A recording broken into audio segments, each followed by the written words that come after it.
Wow, well, it looks like not only do we get a CinemaCon trailer description for Aquaman and the Lost Kingdom, we also got a test screening earlier this week, and here's a reaction.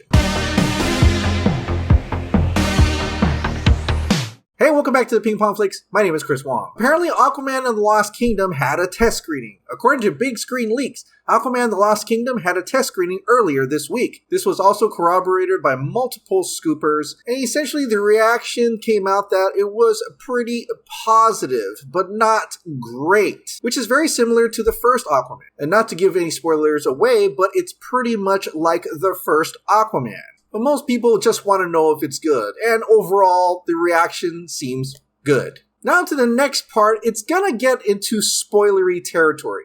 Not big spoilers, but it is spoilers, because the people go to these screenings, talk to other people, talk to these other people, and then it gets to the scoopers' ears. Now, mostly nobody has talked about big plot points or anything like that, but one site actually revealed a character that's in Aquaman and the Lost Kingdom. So if you don't want to see any spoilers, maybe it's time to go. Alright, if you're still here, this is the first spoiler. Coming from the direct, exclusive, Aquaman 2 will introduce the son of Mera and Aquaman to the DCEU. The first DCEU's Arthur Curry Jr. is going to be in Aquaman the Lost Kingdom. Now this doesn't seem so much of a surprise because Jason Momoa had talked about way back then when the first Aquaman came out that he wanted to explore Arthur Curry and Mera having a child for the next movie. And so it doesn't surprise me at all that he's going to be the next movie. Now this could be definitely sad for the third movie, and I'm not going to tell you why, but if you're really interested, go research Arthur Curry Jr. in the comics. Now because Mera is in Aquaman 2,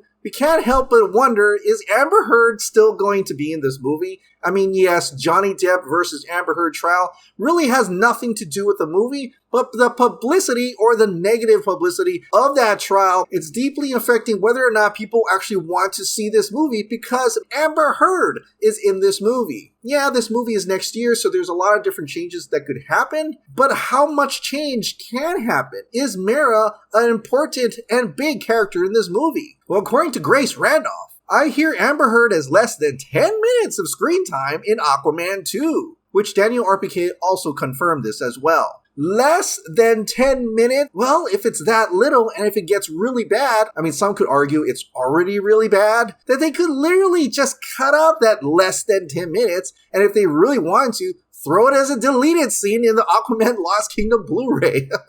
Might even be easy just to reshoot those 10 minutes with another actress playing Mera. And by the way, having her not that much in the movie makes kind of sense. Maybe after they have a kid, all she does is stay in Atlantis taking care of Arthur Curry Jr. Because what we've heard at CinemaCon is that the plot synopsis basically is Arthur Curry teaming up with his brother Orm to take on Black Manta. And it's probably going to play out as a buddy cop adventure going through multiple locations, fighting fantastical monsters, all to stop Black Manta and his new army. But James Wan did reveal a little bit about Black Manta and why he's so powerful this time around. Black Manta now is at a different level. He's still a human being, but he's now imbued with this magical ancient power that ultimately needs Orm's help to fight this evil that is taking over Black Manta. Is the ultimate baddie here, unless there's something bigger and something more sinister that is taking control over him and he's not himself. Because in the first movie, all he wanted to do was get revenge. He didn't care about money or anything like that. He just needed enough power to take on Arthur Curry. So maybe in the next one, he'll get infected with something and made him more powerful and may have even corrupted his mind. Now, for the most part, the entire plot has been kept secret. And at this time, not much spoilers has come out. Not like the Flash movie. But Casey Walsh did tweet out something and then promptly deleted it so no one could see it. But I saw it, and here's a picture of it. And all he tweeted was out of context. Okay, I don't know what's going on there, but it is curious the pictures he put on that tweet. Let's go through each of them. Now, the first picture seems obvious. That's a picture of COVID-19. The movie probably has to do something with maybe a virus has infected Atlantis and they're trying to find the source of that virus. I'm just guessing here. The second picture is zombies. Zombies! That's, Now I'm guessing viruses have turned Atlanteans into zombies or something? Is that what's happening? Now remember, the plot of this movie centers around a forbidden city. And on that director's clapboard, it says Necrus, which is a forbidden city in the comics. And necromancy. Maybe it's like the city of the dead, which would make the zombie picture make a lot of sense. Royal blood, Aquaman, Orm, they have royal blood. I think that says it all. Now the last picture, Snickers. Snickers?